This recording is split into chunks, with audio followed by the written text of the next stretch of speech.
কোন ফোন ব্যবহার করেন প্রধানমন্ত্রী তারেক রহমান? বিশ্বের বিভিন্ন দেশের রাষ্ট্রপ্রধানরা নিজেদের নিরাপত্তা ও তথ্যের নিরাপত্তা নিশ্চিতে বিভিন্ন ধরনের ফোন ব্যবহার করেন।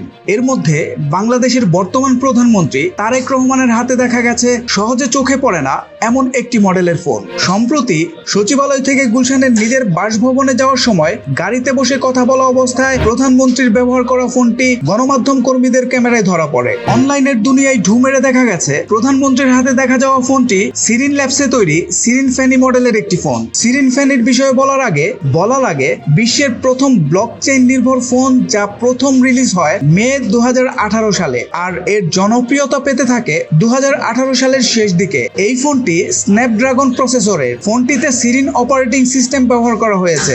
এই ফোনের আসল রহস্য তার সিকিউরিটিতে।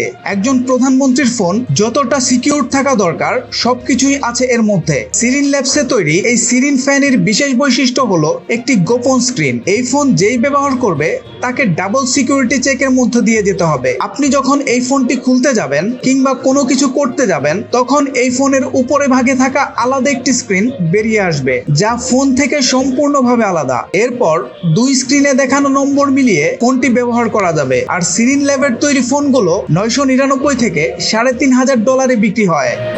সোহেল মাহমুদ, দৈনিক নতুন সময়, ঢাকা।